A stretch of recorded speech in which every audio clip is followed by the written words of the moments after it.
like this store thing if I can remember as much as I can for when I played because it cost about $50. Oh my god. Jesus Christ. Thank you so much. Oh, great. Don't get it on your clothes because it'll leave a little stain mark, okay? So you should actually put that out, put that down here straight away. And take that off. Put that on your lips. That smells really nice. Thank you. It's got a good smell, hasn't it? Yeah, I took a while choosing that because I thought that smells good. Thank you. Body butter. I haven't seen that one before. You gonna open the big present? Funky little shop. Yeah, come on, go open this present while we've got room on here. We've been spoilt enough right now looking at this. Oh, fine, I'll have the present. I might get this.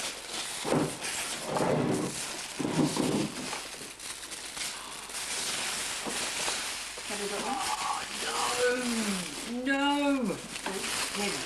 What is it? How good? It's a whiz bang one. We had an El Chico ages ago. Hey, I didn't know you ended up getting that one. It's a blender. And a whisker and something we'll do a little chopping if you want to do a little chopping. Very cool. Mum, we'll use this all the time. It's a turbo. Oh, funky. Hey, Chloe. Funky. They are really Wow. Cool. I needed a new pair of shoes. they're not too big. They look big, don't they? They're mediums, I think. Or they're large, because I know I looked at them and thought... Oh, well, after a while. They might be a bit big. We might swap them over. No, I'll swap them over, darling, if they're too... Hope they're not, because I looked at the mediums and they look too... Or the size down, they look really small.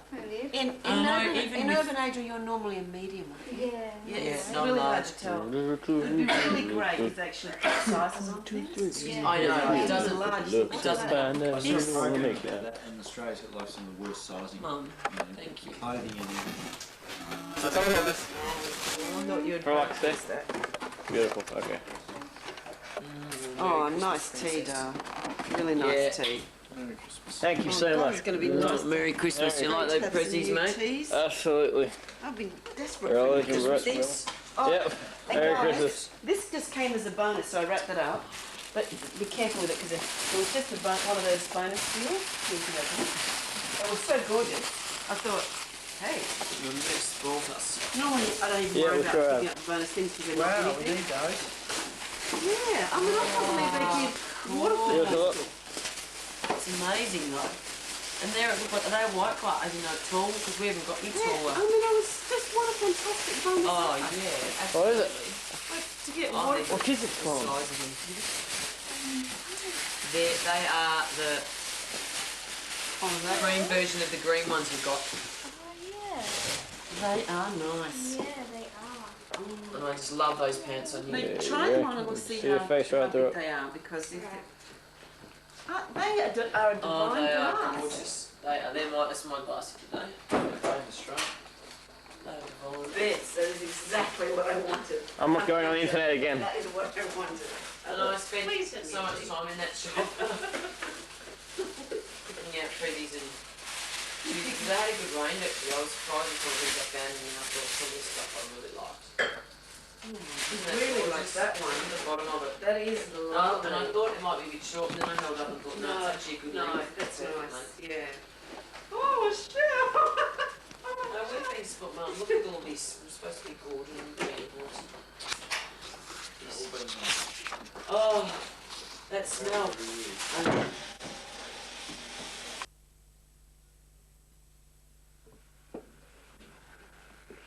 Hello, Miss Shakenhausen. Boss, what do you want? Hello, Bruni.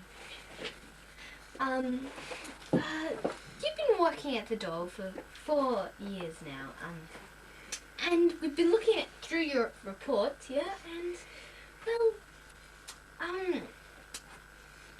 we can see you've worked hard, it's good work, but you're just not up to your usual work, and I think it's time, Bruno, that we, let you go. Sorry. What? You're gonna fire me? Yeah, let you. I've been leaving you before this. Now you fire me?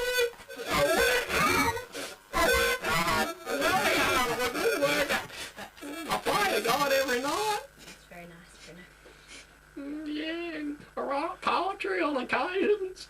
And I feed my pet moose, Honky, and I call my mother. I call my mother! Oh my god, man! Bruno. I'm strong. I can handle this.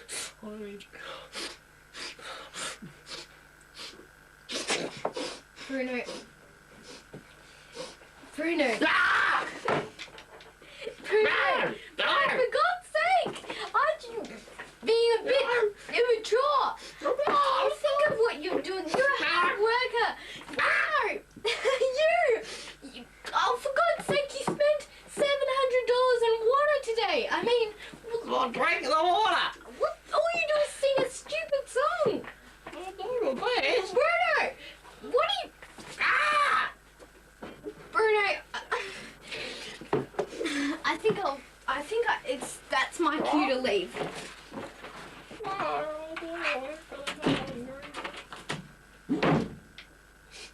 Yeah, poster!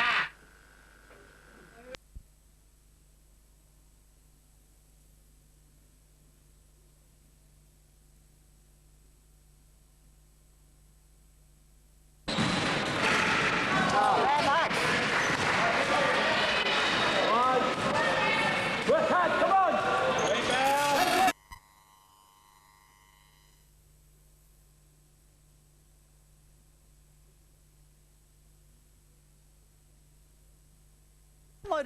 She was looking for a recipe online and found this recipe for pumpkin pie shake, which it says is great if you're one of those people who loves to lick the bowel. Basically for people who like to eat plop, I think. If you ever want that, you send it to us at this address. It's what the PO Box 382, Richmond, Victoria 3121.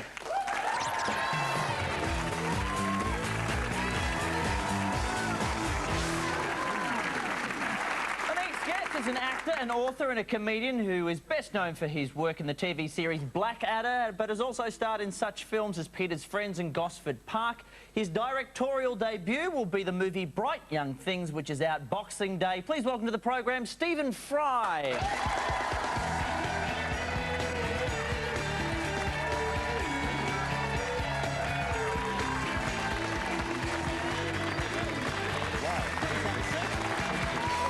Jelly, if you'd like one. Wow. You look very much like a man who has just come back from the races, my good sir. Yes, my flower's just a little bit wilty, isn't it? It's a symbol, really, of a day of disappointment, I'm afraid. So it wasn't a wonderful day for you? No, it was a fantastic day. It's a marvellous day, and I would recommend it to anybody. But I lost money. You did? Yes, how does one put it? Bullshit to a lot of journalists about the chances of Moomle and how great it was going to be, and, yes. And nowhere.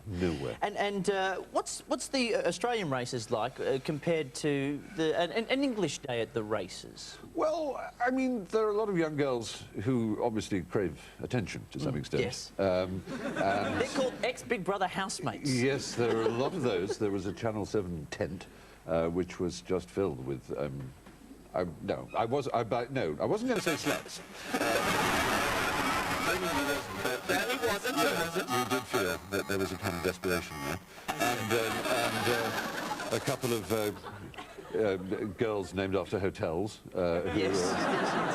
And a lot of women who hate the girls named after hotels. Who say, I hate those girls. They're girls. I wonder what they're wearing. I'm so obsessed with them. That must be very interesting because seeing a day like today, looking at society, which is very much similar to the subject matter of your film, Bright Young Things. Good link. Yes, Thank absolutely you very right. much. Yeah, it is. Yes, the Bright Young Things is about the people who really invented partying, in a sense. The generation of 1920s and 30s young people who nightclubbed and took drugs and drove cars too fast and did it all under the eye of the press. They became obsessions of the newspapers. Newspapers stopped being interested in politicians, in the same way that the Hilton sisters are manifestly far more important than Iraq, for example. Yes. So these people were more important than Mussolini and Hitler, who were just coming around the corner, and a vague interest in newspapers. But what mattered was what these people were wearing and what they were doing. And it is about these young people crashing and burning, as it were, in their excessive desire to get new and faster sensations. Now, you wrote the screenplay for this, Yeah. but the major role you had was as director. Yes, I helmed, as they say. Your yeah. first feature film that Yes, you you directed? nearly said directorial debut, didn't I? Yes, But I did. You did, rather. I didn't. You avoided the cliche, which is very good of you. Yes, it's an extraordinary thing to do, direct a film. It's the most fun I've ever had, at least without the use of a water-based lubricant. It really is. There's nothing, absolutely nothing like it. It's just joyous. It's Orson Welles said it's, you know, the best train set a kid ever had, and it is extraordinary. Well, it's actually a wonderful film, a beautiful film, and you have, I was saying this to you before the show, a wonderful master, oh, I can't even, I'm about to ruin what I'm about to set up, but you have this wonderful craftsmanship of the English language. Won the title, Triple H tapped, so exciting. All right, strap yourselves in, because last time my next guests were here, they caused a bit of a jelly bean frenzy. They are Perrier Award winners, which is pretty much the Oscar of the comedy world, and they've charmed audiences the world over. Ladies and gentlemen, welcome back to the program, the two and only Lano and Woodley.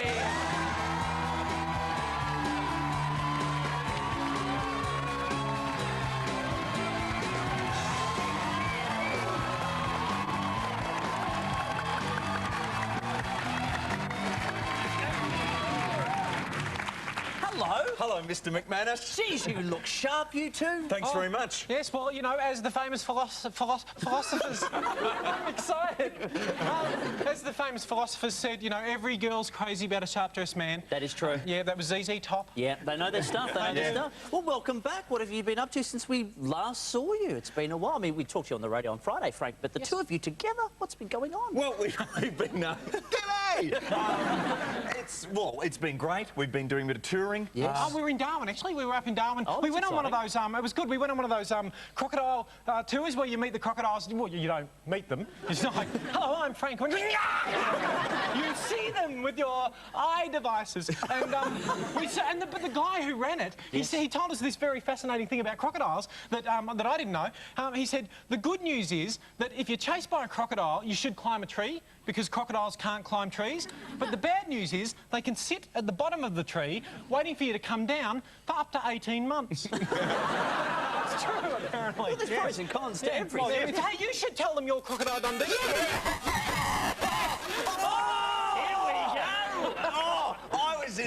I was in New York recently, and I wasn't really, and but I was in this story. And this guy mugged me. Right, he came up to me with this knife, and I'm a bit of a Crocodile Dundee fan, so I had this huge knife as well. And I said, "That's not a knife. This is a knife." Yes. And after he stabbed me, Did you hear about that actress who was...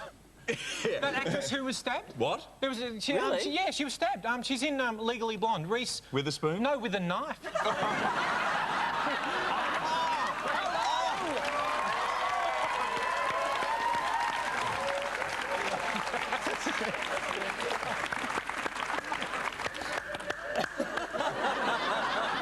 Teach me. Anyway. Well, actually, speaking of comedy genius, you guys have got a new show? Yes, we've got a new show. We've just been to Adelaide, and we've got a new show called The Island. And, you know, it's been described as, you know, comic genius, tour de force. Really, who said that? We did. I agree with us. Yes. I agree with us. Yes, we've got this, g'day! We've got this,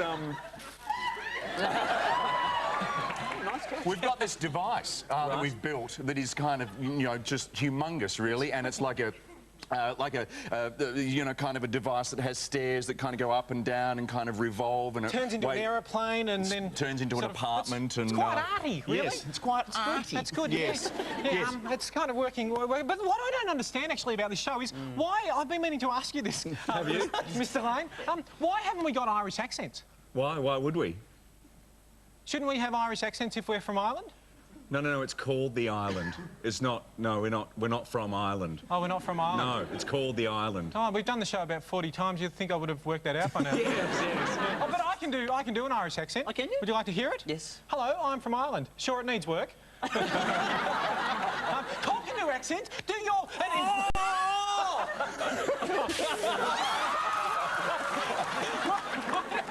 What do you do? No, he's very good.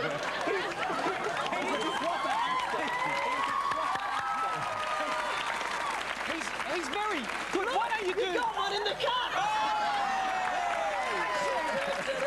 Actually, with this in mind, don't you think, I don't know, I think it's a bit rude, do you know, to invite all these people into your show and have them and not to, you know, if you haven't got enough for everybody, you shouldn't have any at all. Well, did your mother teach you to share? I think you really should.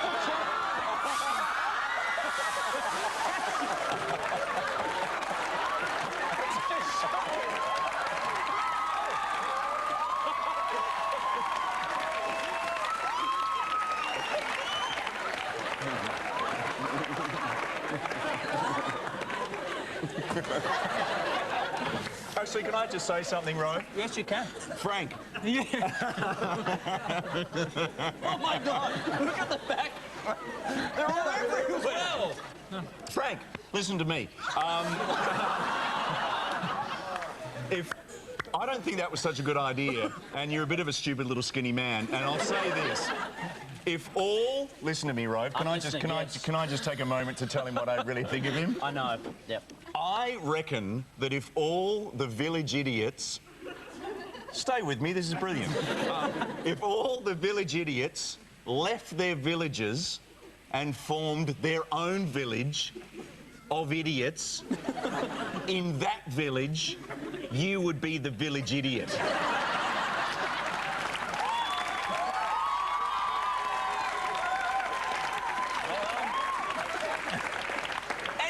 I can do great. Yes, your Irish accent. I do impressions. Yeah, I can do impressions. Hey, why don't you do an impression of me? Okay. All right. Hello, everyone. My name's Frank Woodley, and I'm a lovely man. I reckon you could do Rove. Say something like, what? Say something like, hello, my name's Rove McManus. Thanks for tuning to my show. I'm a lovely man. Okay, I'll give it a go. Close up on Cole. Can we have a close up here? Hello, I'm Rove McManus. Thank you for tuning into my show. I'm a lovely man. Very good. Spot on. Well, if you'd like to see the guys in person, they're performing as Lano and Woodley, which is so handy. It's better when we do. In the island for the Melbourne International Comedy Festival at the Athenaeum Theatre, 25th of March to the 17th of April. Tickets through ticketmaster7.com.au. Lano and Woodley. God bless you. Thank you.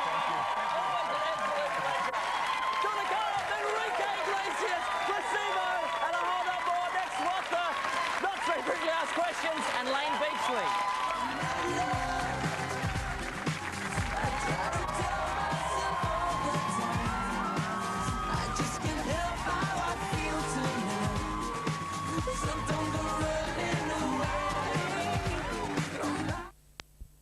Misses.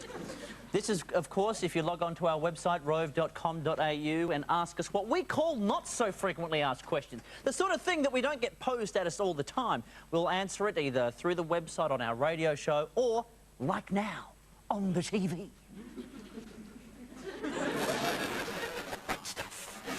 This is from Rebecca Wigg, or as I like to call her, Rebecca Rigg. Who writes, Dear Rove, I was just wondering how you came up with some of your catchphrases, such as what the crisis over and say hi to your mum for me. Was it just like Big Brother 1 contestant Sarah Marie creating the bum dance with her sisters? No, Rebecca, it wasn't. It's actually a little bit more like this.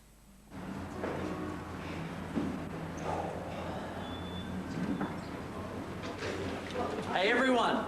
Soccer balls, I'll take 10.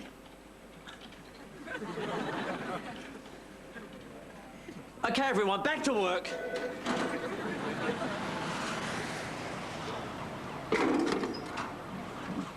But she's not a washerwoman. A washerwoman. A washerwoman. Back to work.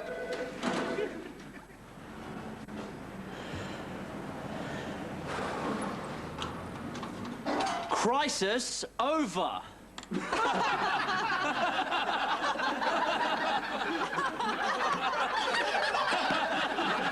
Crisis over.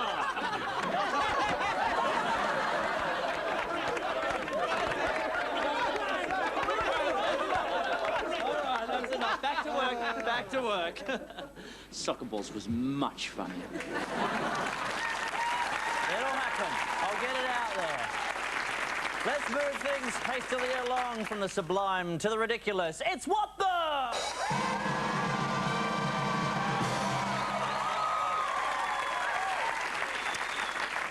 George Soulis, Soulis. I'm sure I'm saying it backwards. George Soulis. From Dianella, it certainly did, in WA. This is a classified ad in the Quokka. How effeminate is this arm? What's this? A classified ad in the Quokka newspaper in the for free section. Going for free, if you'd like it, is advertised. Girls, large, some parts rusted, otherwise okay. What the? I do hope someone collects that or buys it, because there's nothing worse than going out onto your front lawn on hard rubbish day and the street is littered with rusted girls. Disgraceful. Todd Atkinson from Ballina in New South Wales, home of the big prawn. This is a photo of a barbecue trailer provided with a local business who wants to advertise. It's I've just ruined the joke, haven't I? Did I just ruin the joke? Oh, no, because it's a barbecue trailer. That's not the punchline. Phew. I thought I ruined it. No, basically, it's a barbecue trailer. You can hire it for parties and things like that. And it's got a sponsor that's paid to advertise on the side of the barbecue trailer. Could have picked a better sponsor than Kevin Geegan's Funerals. Yes. Dearly beloved, we are gathered here today to mourn the loss of Graham, a great friend, a wonderful man, and a delicious kebab. We're not sure who sent this in, but they're from Orange in New South Wales, and this was a high school newsletter which had an ad for short course studies happening over the summer at NIDA, the big National Institute of Dramatic Art, and some of the activities include this: a one-night stand with industry guests. What the? Or as it's otherwise known, the AFI after party.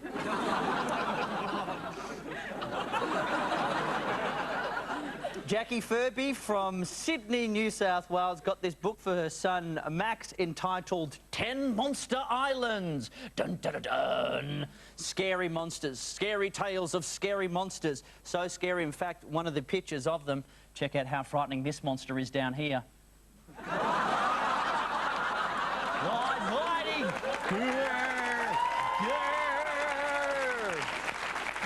Send it to us, care of this address. It is What the, PO Box 382, Richmond, Victoria 3121. Our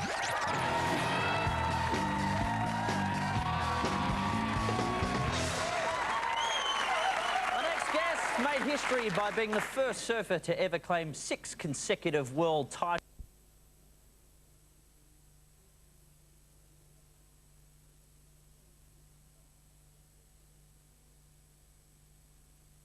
Noticed. Right, yes, of course. I was huge. That doesn't stop them, does it? No, it's it like, doesn't. You're pregnant, but you can just we'll go work train. it out, right. You know. Exactly. When does the baby, when does she arrive? I'm like, the 31st. Hurry up. And they're like, okay, well, January 1st you start. It's like, okay, cool. Okay, well, let's not keep the fans waiting any longer. They've been waiting for this one for many months. What can people expect from Matrix Revolutions? Okay. Is everything revealed? Yeah. Is the battle between Neo and Smith? Do we see all of that? Exactly. Absolutely. You've got, like, yes, a battle between Smith and Neo, the ultimate battle. And then there's the battle between the machines and the humans in Zion. And it's a film that's on such an epic scale, I think. I've never seen a world created like this in cinema. And at the same time, the love stories, the heart of the piece. It's a very touching film at the same time as being quite... And very satisfying. Yeah? Very satisfying. Yeah. I really feel like Matrix fans are going to be very satisfied. It's a great film. I'm in love with this movie. And I'm sure everyone else will be too. Let's give them a taste now. Here's a clip from Matrix Revolutions. It's out Thursday. It ends tonight.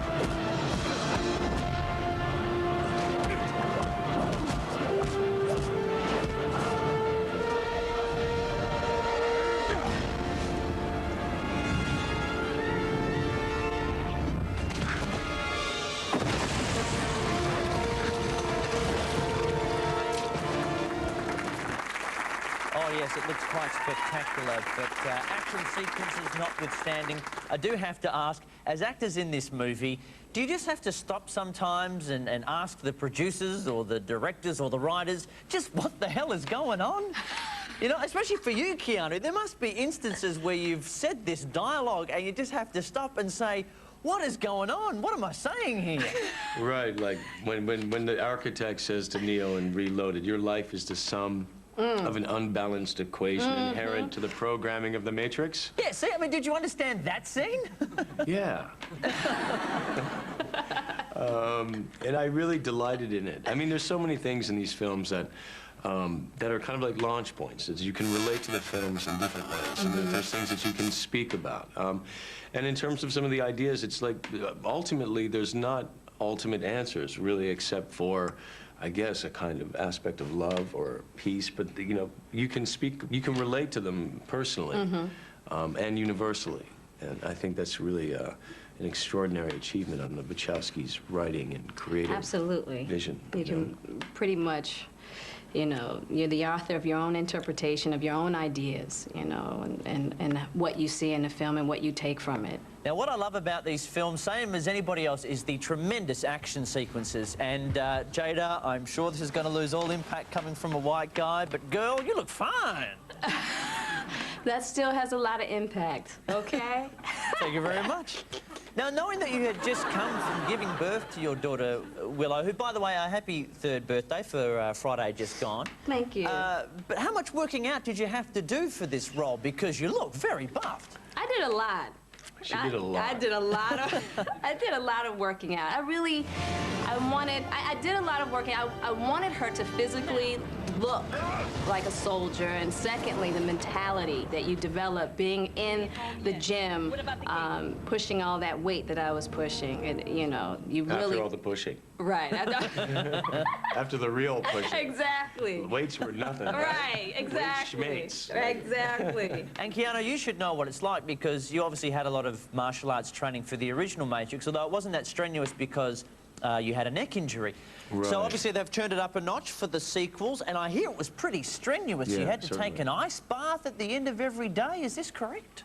Yeah, sometimes after filming or training, I'd get into a tub of ice just to help with the cramping and stuff. Which looked very bizarre to me, but I found out later why he does that or did that. Now, did you think first day on the set, Jada, that this was just one of those weird Hollywood star things, you know, Keanu Reeves demands an ice bath at the end of every day? Well, I knew that couldn't be it at all because Keanu is nothing like that whatsoever. So I knew there had to be a real reason and a real purpose. He's just a freak. No, I didn't think that either. I just thought, I'll find out later, and I did. Yeah. Excellent.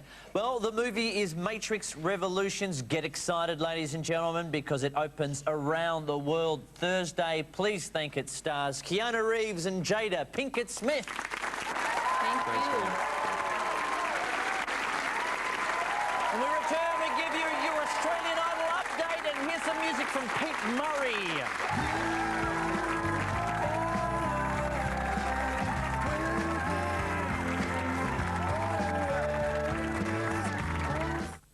Ahead in tonight's late news, drastic action from Canberra. The government cuts thousands of islands off the map as a boatload of illegal immigrants is discovered off Darwin. Tributes for Bushman turned millionaire businessman R.M. Williams, who's died aged 95. A drug-taking doctor struck off for 10 years. The remaining Australian idols speak out over Cosima's surprise exit. And in sports tonight, celebrations as Maccabi Diva wins the cup. All of those stories and plenty more next.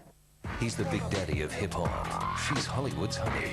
And they've just been implicated in a murder. She got nothing to do with this. Sound familiar? Maybe. But you'll never guess the ending. What do you want from her? I want the truth. Law and Order, Wednesday. Mr. Anderson, welcome back. It ends tonight. On November 5th, at precisely the same time. In New York, Chicago, Los Angeles, Tokyo, Sydney, Moscow, Paris, London, and theaters around the world. Experience the simultaneous global debut of the final explosive chapter of the Matrix trilogy. The Matrix Revolutions. All the way from Hawaii, the longboard is a big hit in Australia. Styles are wide and varied. Oh, wow! She certainly knows how to get ahead. Conditions apply. See the bank. Which bank?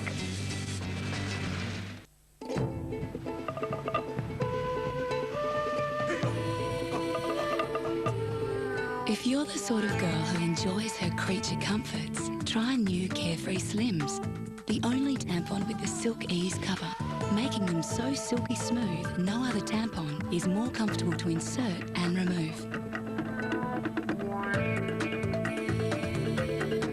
Carefree Slims, for women who know how to protect themselves comfortably.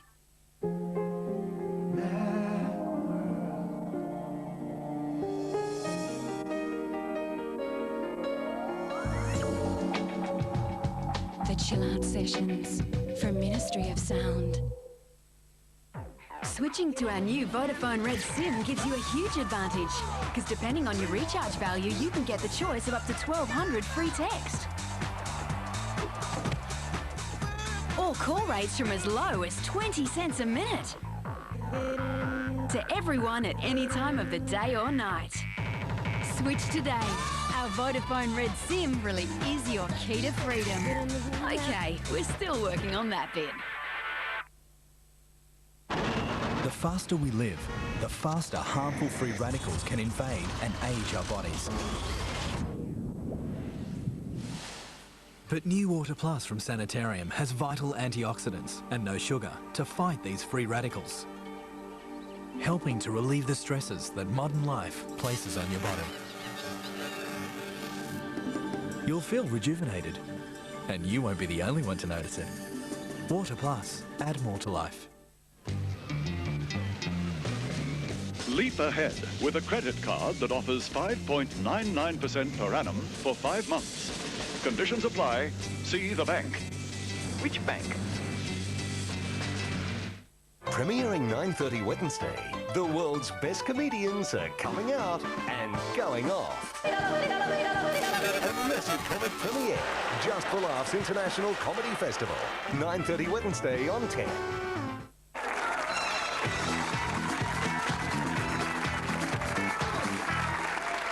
Well, let's be honest, Monday nights on Australian Idol are never fun, and last night was certainly no exception. It came down to the last three when one of the favourites of the competition decided the outcome for herself. Everyone's been talking about it today. If you have been living under a rock, for crying out loud, here's what happened. Unfortunately, I have a temporary condition that's affecting my voice. And it's forced me to make the decision to leave the competition. This has been the most difficult decision of my life. Oh.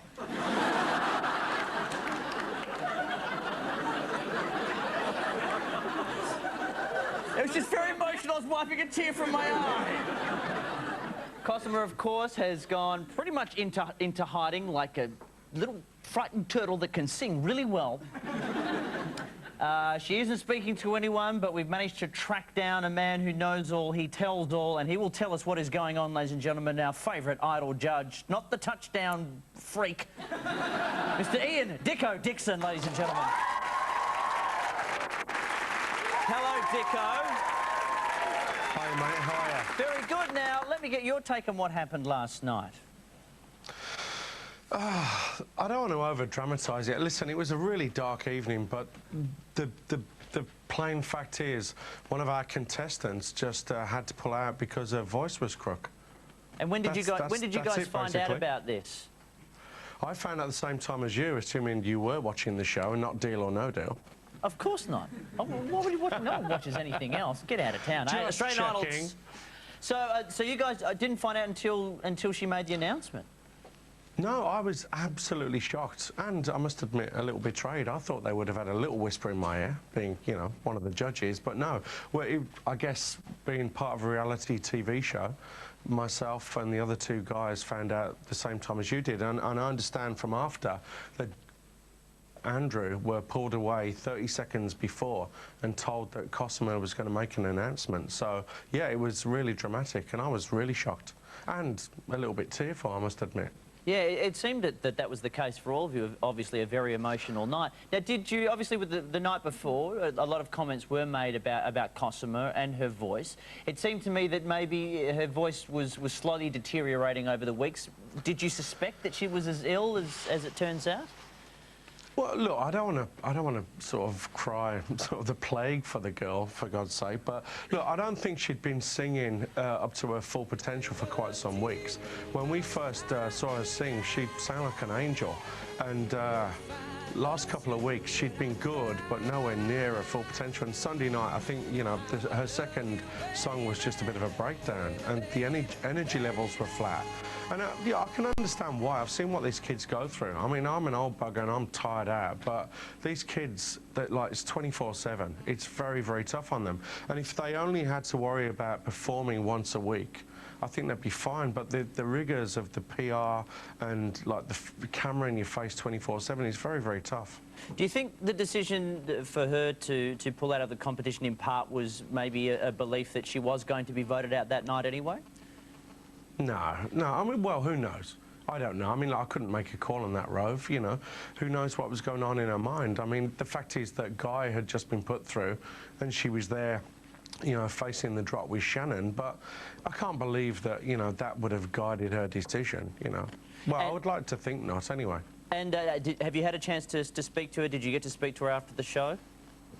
Yeah, spoke to her after the show, gave her a big kiss, wished her all the best, and absolutely sort of implored her to try and make it, look after her voice and make it back to sing at the Opera House. I'd love to see her make a tearful and triumphant return to the Opera House on the 19th. That would be fabulous for all of us. And so what's she doing now? I think she's doing the Italian family thing, probably in Leichhardt, I don't know. But no, she's got a very close-knit family, and I think she's just got that support system around her. You know, listen, you know, a lot of people talking about, you know, the outrage that, you know, maybe the lines were left open when they shouldn't. I think people should focus on the fact that this girl's just travelled a hell of a long way. Her journey's been amazing, and it's over, and she's heartbroken. And, you know, that's what I see. I see a girl whose dream's in shreds, you know. And what about Guy and Shannon? How did they take to the announcement last night? Well, they were just shocked. I mean, the look on Shannon's face was just, you know, incredible. You know, there was a guy who was facing the drop along with Cosima, and when this bombshell landed, you know, he just looked absolutely stunned, and Guy too. I think it shocked all of us. None of us knew. None of us knew. Well, hopefully, of course, we will see Cosima back for the final show, November 19, happening at the Opera House. In the meantime, very quickly, if I could just ask you, we've got Shannon, we've got Guy left, not as a judge or a fan of Australian Idol, but as the head of marketing at B&G, who has to sign one of these guys at the end. Who are you hoping will be signed to your label? Do you know what? I could deal with both of them. I know that sounds like being a politician, but I'll be honest, both of these guys have stood the test of time. They've both engaged the Australian public for a long, long period, and I think Australia loves both of them for very different reasons. And, you know, I could see us working and making very different records, but making very successful records with both of them. Well, let's be honest, he doesn't really have much of a choice. The show, of course, Australian Idol. you couldn't say, well, one of them isn't any good. I hope he doesn't get through. Yeah, for God's sake. No, listen, I want to sign Millsy because he's hooked up with Paris. That kid would do anything for friggin' publicity. You've got to say he's the luckiest man in showbiz, isn't he? Yeah, the fact that he even got through that far in the competition, he certainly is. Let's... Not a fan. I heard he's got her pregnant, and now she's got 2 brain cells. For crying out loud, let's get out while we still can. Of course, this Sunday, 7:30, you will see the guys singing for the final time before we head to November 19, the big final, Australian Idol. Do not miss it, Australia. Dicko, thanks very much for your time, mate. Really appreciate it. You're more than welcome, darling. Oh, my Lord. That brings us to the end tonight. Thank you to all tonight's guests. Coming up on Saturday Morning Rove this weekend, lovely ladies Sarah O'Hare and Antonia Kidman will be our guests. Next week here on Rove Live, though, one of my favourites joining us live in the studio, hit movie star Jack Black. That's going to be great. Also, our good friends the Proclaimers are back. We've got Tom Gleisner and Alex Lloyd. All your details, as always, on rove.com.au. To take us out tonight is Pete Murray, one of the big names making huge waves in the country. He's going to be performing his new single, Lines, from the album Feeler. To take us out tonight, Pete Murray. Until next week, I'm Rove McManus. Say hi to your mum for me, please. Good night.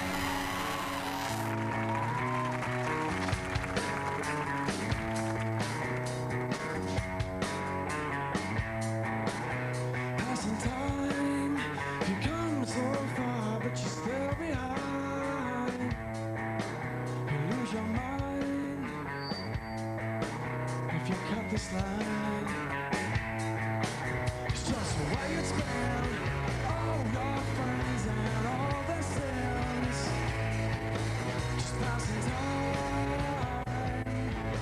Don't fall behind. And I will come for you. If you call, I'll come right now. I will help you see through all your pain and troubled times. Just you know I'll be there if you ever decide to call.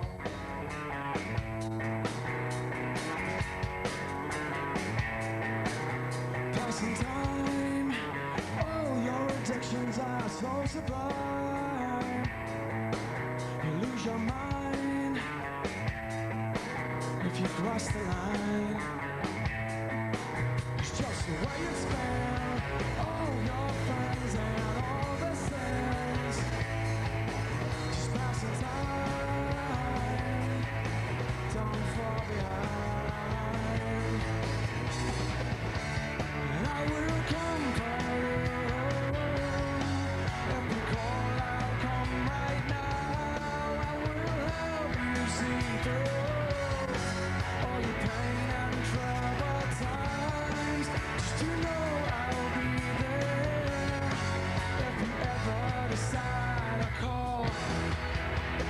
I'll be there for you if you ever call. I'll be there for you anytime at all.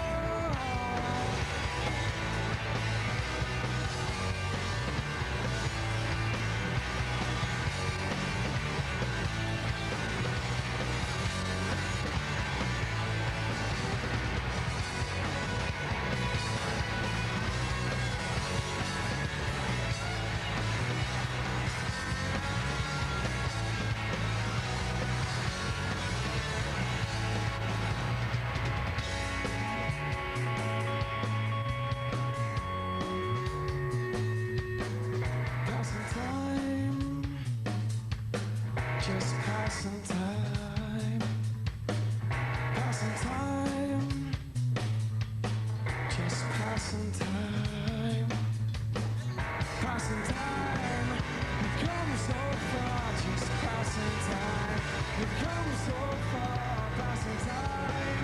We've come so far, just passing time.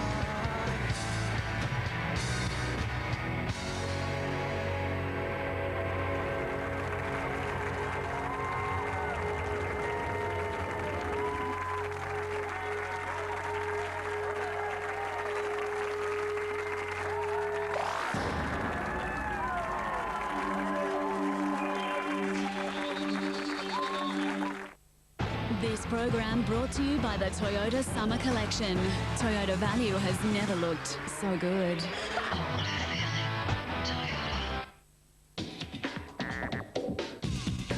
The Financial Review Market Wrap. Delivered to you by 3. Good evening, I'm Jim Parker. The Melbourne Cup wasn't the only game for punters today. Loads of money also was staked on share markets around the world as the United States economy moves from a canter to a gallop. The Dow rallied to 18-month highs to just below the 10,000 mark on news that US manufacturing has picked up to its fastest pace in 3.5 years.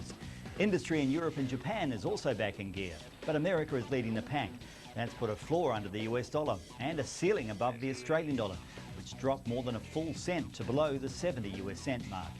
The Australian share market was firmer but subdued as investors watched the cup and awaited tomorrow's Reserve Bank interest rate announcement. Just about everyone now expects rates will go up soon. The only question's over the timing, and that's proving harder to pick than a Melbourne Cup winner. Arguing for raising rates now is soaring household debt, buoyant spending, low unemployment and the pickup in global activity. Arguing for waiting is the high dollar, low inflation and doubts about whether the global recovery will last. No such worries on the share market today though, with global stocks leading the charge and major banks also stronger. Wesfarmers retreated though as brokers look closely at its quarterly results. And that's the Financial Review Market Wrap. See you tomorrow.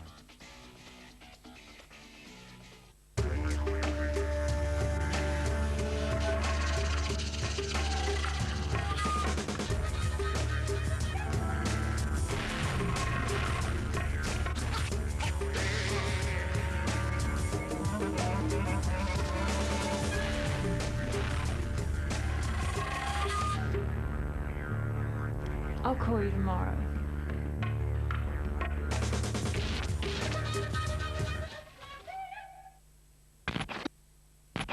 David and Goliath battle. Back home, and a man third gold medal has been a super.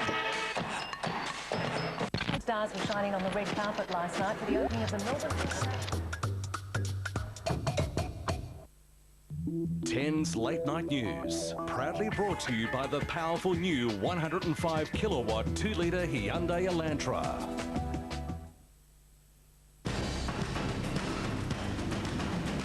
10's Late News with Jessica Rove.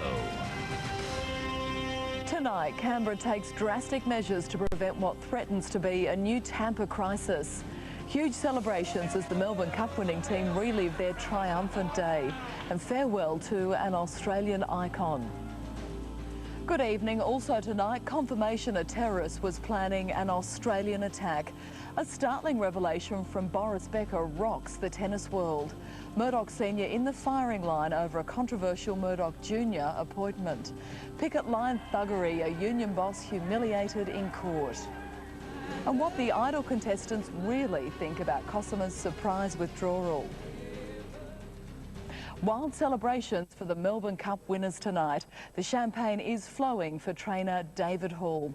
Jockey Glenn Boss, as well as Maccabee Divas owner, a South Australian tuna fisherman, Tony Santic.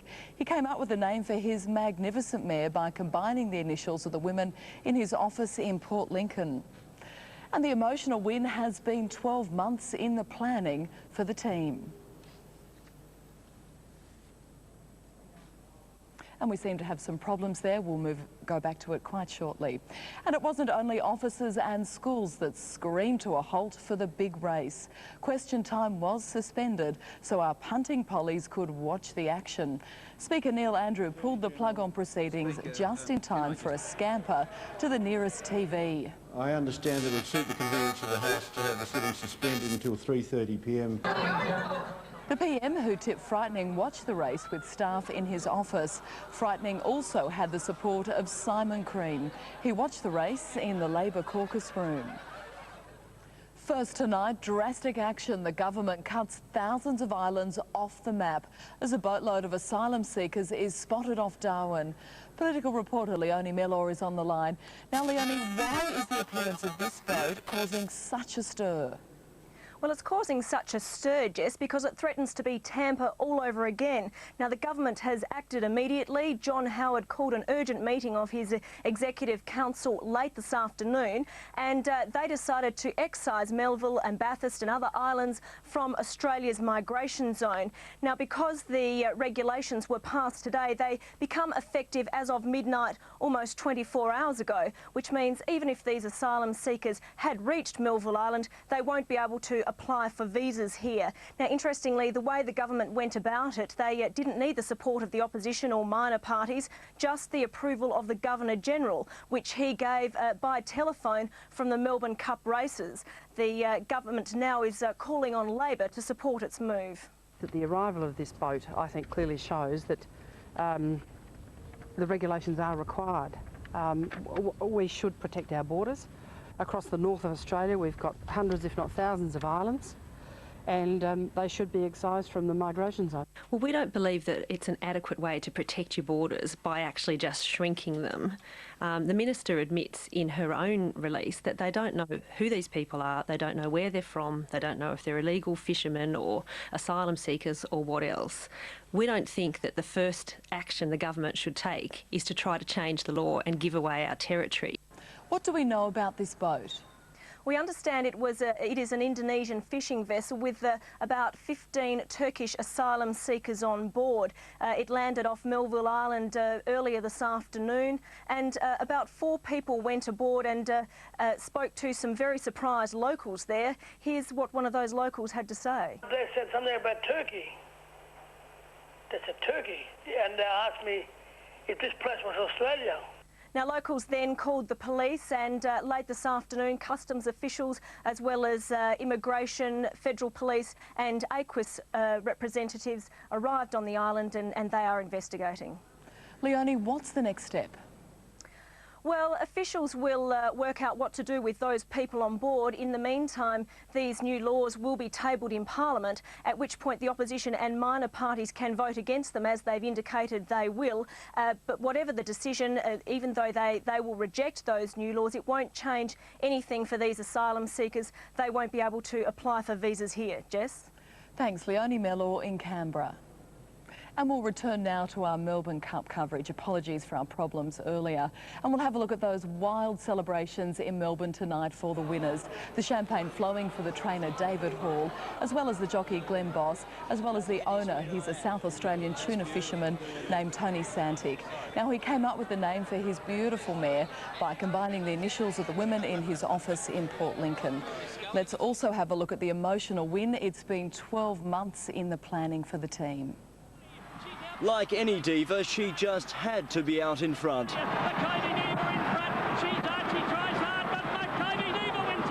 The 14th mare to win the Cup, and she was ridden by a comeback kid, jockey Glenn Boss, recovering from back and neck injuries. Yeah, I just had the perfect run, mate. It was like I was in the zone, you know. It was just all happening for me. Congratulations! Trainer David Hall lost for words. Oh, jeez, that's an unbelievable feel. Can't get the words out. Australians splurged more than $110 million at the TAB, and winning owner South Australian tuna fisherman Tony Santic also cleaned up. Prize money of $2.7 million, the Golden Glow only Cup winners know, as well as cashing in $500,000 from the bookies.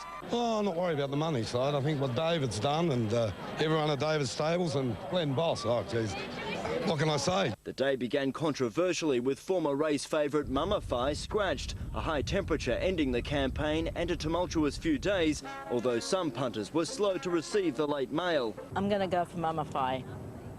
Oh, no. For the horses' connections, it was a nightmare. Look, it's devastating for all of the owners. I mean, we've had a great high with the horse over the last sort of 2 or 3 months, and to be pulled out this morning, it's just a disaster. Racing Victoria Chief Steward Des Gleeson has confirmed those who backed Mummify for the Caulfield Melbourne Cup double will lose their money. The betting switched quickly to frightening and grey song, the words Mamul and holy orders on everyone's lips. A flurry of fluttering off course as well, with once-a-year punters crowding TABs, deciphering form guides in search of a winner. Names are good, but yeah, that's about it, yeah.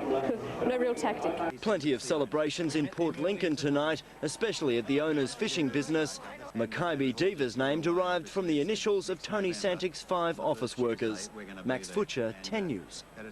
And we'll have plenty more Melbourne Cup action in sports tonight.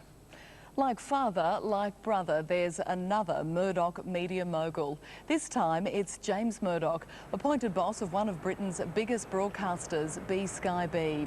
The 30-year-old securing the post of chief executive. He got the job thanks to Dad, who's the company chairman. But key investors aren't happy about the father-son team dominating the board. I simply don't think that we can live with that, and we will have to look into that very carefully. James Murdoch had to pass a psychological test before he was confirmed in the job. And Tom Petrovsky joins us now from ComSec. And Tom, slow trade because of the Melbourne Cup, but the market did manage some gains today. Well, today's gains, Jess, were thanks to Wall Street, where we saw much stronger readings on US manufacturing and construction last night. So as a result, the faith continues to build in the sustainability of the US economic recovery. So we saw the confidence return to the greenback last night, but the flip side of that was that the Aussie dollar lost a full US cent in a very short space of time. And by the same token, the gold price was a casualty today for exactly the same reasons. And there was some welcome news for News Corp. Yes, helping the shares today was news that its New York Post newspaper enjoyed the biggest increase in circulation of any US newspaper over the course of the last 6 months. But on the other hand, Wesfarmers was punished today as analysts responded in a lukewarm fashion to yesterday's profit numbers. And shares in the Sydney Futures Exchange today hit a record high. They're being fuelled by the prospect of the exchange increasing fees at the beginning of next year. Thanks, Tom Petrovsky at ComSec. Now to other finance news. The All Ordinaries finished 10.7 points higher. The Commonwealth Bank gained 27 cents. ANZ lost 10. Westpac slipped 13. National Australia Bank rose 14 and Tabcorp jumped 22 cents. The Aussie dollar is buying 69.86 US cents. Gold is trading at 377.25 US an ounce. The death of a swag man who became a legendary bushman. R.M. Williams was 95. R.M. Williams, an Australian legend, the quintessential bushman. I just like the open spaces. I'm going to say it seems awful pity that people are crowded into cities when they can have the benefit of fresh air and all the benefits of living in the bush. He was a man who went from a roustabout with just a few bob in the pocket to a millionaire, the founder of a bush outfitters dynasty, a gold miner, horse breeder, cattle baron, publisher of poetry, a visionary and dreamer. My advice to young people is that they must get an economic background to their life somehow. That in itself is freedom of a kind. At the age of 15, he packed his swag and left home. In the scrub, he taught himself to read and to plait leather and to make saddles. The outback became his home and his love. Well, first of all, it's peaceful and you live a lot longer. In 1932, RM realised that the saddles, boots and stockman's equipment he'd been making would sell and opened a factory in the shed of his father's house in Adelaide. It was eventually to produce bush supplies that have sold worldwide, from the elastic-sided riding boots to the belts and the famous Longhorn brand. He married twice and had 9 children and found in them true joy. R.M. Williams was surely amongst the greatest of them all. Mark Sulo, 10 News. And still to come in 10's late news, confirmation a terrorist was planning to attack an Australian target. A drug-addicted doctor gets struck off. You must be happy? I'm very happy. And a couple of face court over the shocking death of their 8-month-old baby girl. Premiering 9:30 Wednesday, the world's best comedians are coming out and going off. A massive comic premiere, Just for Laughs International Comedy Festival, 9:30 Wednesday on 10.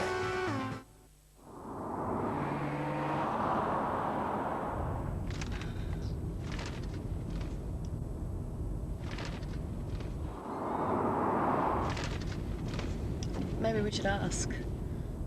He's not going to ask. Yeah, sure, I'll ask.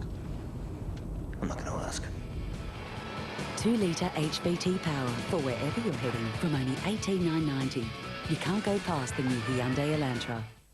How long does a plumber have to work to afford this large quarter-pounder McValue meal? The large quarter-pounder McValue meal, worth over $7.50, yours for just $5.95.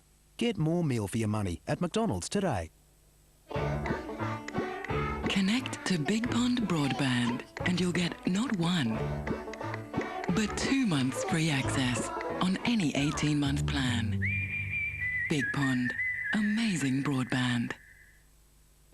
Until Friday at Kmart, we're cutting 20% off toys. Does not include computer game software and consoles, bikes and accessories, sporting and aquatic products. That's a massive 20% off toys. Kmart, cutting the cost of living.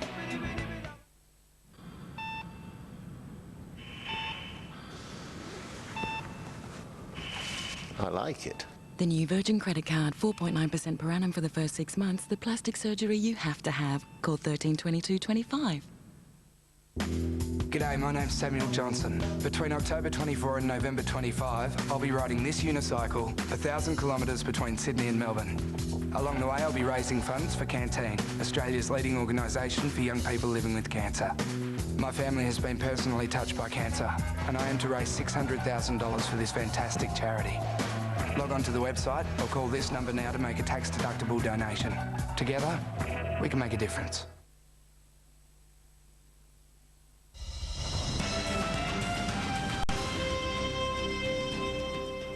You're watching the late news. Startling revelations tonight from 3-time Wimbledon winner Boris Becker. He said he took alcohol and sleeping pills to cope with the stress of being world #1.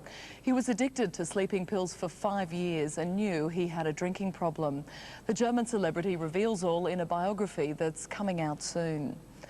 A drug-addicted doctor linked with the death of a patient has been struck off the medical register for 10 years. But relatives of the victim aren't satisfied, claiming there's been a cover-up.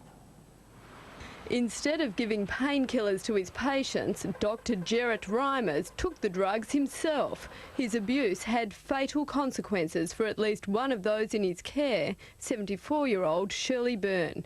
Her death led to him being the first doctor in New South Wales to be charged with patient manslaughter, but he was acquitted. Her family, though, never gave up. Every month we find out another horrible thing that the guy has done or been covered up by the system, and how many people knew that he was a drug addict. Today, the medical tribunal found him guilty of misconduct relating to 13 complaints, stripping him of his right to practice for the maximum 10 years. There are now calls for a government inquiry. No one wanted us to find out what happened, or anybody else, or the public. So many lies have been told to us, and the whole thing's just been a cover-up. Only one other doctor has been struck off for the maximum 10 years in New South Wales, Jeffrey Edelston, and he finds out at the end of the month whether or not he can return to practice. Victims' families want lifetime bans, some claiming health officials have a lot to answer for. A drug addict doctor who was known from '96 be in the system to kill my mother in 2000. The suspicious deaths in hospital of two other women under Dr. Reimer's care will now be re-examined by the coroner. Alison Blanksby, 10 News. A couple have faced court over the tragic scalding death of their 8-month-old baby girl. They remain in custody tonight, charged with killing their baby. Grim Helen Fanning leaves court, accused of the murder of her baby Samantha. Fanning's 30-year-old de facto, Dominic Turchino, faces the lesser charge of manslaughter. The court hearing how Samantha was tragically scalded a fortnight ago in the Strathfield unit they'd just moved into. They'd returned from seeing friends that night when Sam's mother decided to bath her. However, the water in the portable plastic bath beside the kitchen sink was far too hot. Turchino's barrister claiming that when his client noticed red marks on the baby, he tried to tell Fanning they were burns. But she allegedly became aggressive, ordering him away. He's not guilty. We haven't seen the rest of the evidence, but he's not guilty. Near tears at one stage, Dominic Turchino appeared to be under considerable stress while seated alone on the dock. At one stage he was heard to mutter, "I just want to get out of here. I didn't do anything wrong, all right?" The couple had rubbed Samantha's skin with cream and shampoo, but allegedly failed to call emergency services for help. Around 10 that night, 28-year-old Fanning left with Samantha in her pram to see friends. 5 hours later, a local resident phoned police to say she was worried about the woman with the pram in the street outside. When police stopped Fanning, they spotted the baby under the blankets. Turchino was interviewed later by detectives. He's no danger to anybody. He has no violence on his history. He was, unfortunately, the wrong place at the wrong time, perhaps. Harry Potter, 10 News. Confirmation tonight, French terrorist Willy Brigitte was hatching a plan to attack an Australian target. ASIO says it's close to cracking the case as more information emerges about Brigitte's life undercover. Willy Brigitte was a regular at Tony Mundine's Sydney gym, but he didn't come to Australia to maintain his physical fitness. Our top spy has no doubts terror was his purpose. Brigitte was almost certainly involved in activities with the intention of doing harm in Australia. Photographer Indiana Rivas went out with Brigitte. She found him cold and shifty and says he told her the American victims of September 11 deserved to die. ASIO is now retracing Brigitte's steps during his 5-month stay, and with some success. We are in the middle of an important investigation. Brigitte married a convert to Islam who had recently left the Australian Defence Force, almost certainly a marriage of convenience. Labor accuses the government of incompetence. And let's not trivialise what the Howard government has done here. 2 years after S11, they allow in a person known to be a terrorist. The government says it acted as soon as Paris notified it. And I would say that was a pretty good outcome, mon ami. A bill to ban 2 terror groups is to be rushed into the Parliament tomorrow. The government would prefer a free hand prescribing organisations, but Labor and the minor parties insist on case-by-case scrutiny. The Attorney-General says he has information that LET, a Pakistani outfit responsible for bombings on the subcontinent, has links here. He also wants to ban the military wing of the Palestinian terror group Hamas. Labor will support both bans. Paul Bongiorno, 10 News. And we've got plenty more in tonight's late news, including the inside story on Cosima's sensational departure from Australian Idol.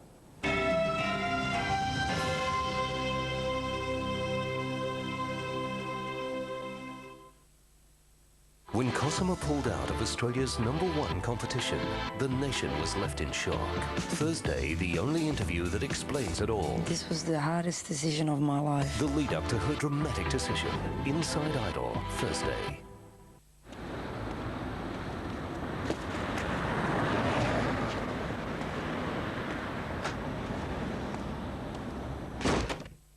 A Calzone Arabara from Hills.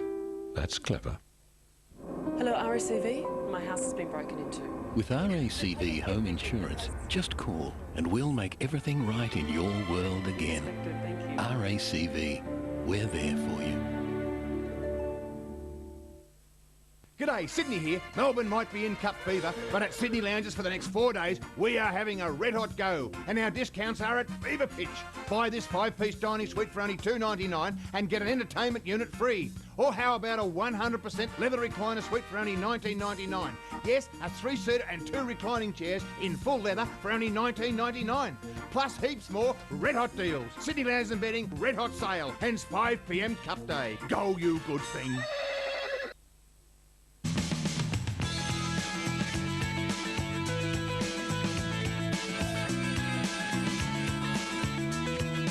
Arcade-style games and so much more, all in one amazing place. Vodafone Live. CommSec, Australia's leading stockbroker, has one of the smallest brokerage rates. For just $19.95, CommSec gives you the edge. Offer limited to internet trades up to $10,000 and other eligibility conditions apply. Starring as Hungry Jacks. Appearing for a limited season at Hungry Jack's, the sensational chicken BLT with regular Coke and fries for $6.95. BLT, what an act. The burgers are better at Hungry Jack's.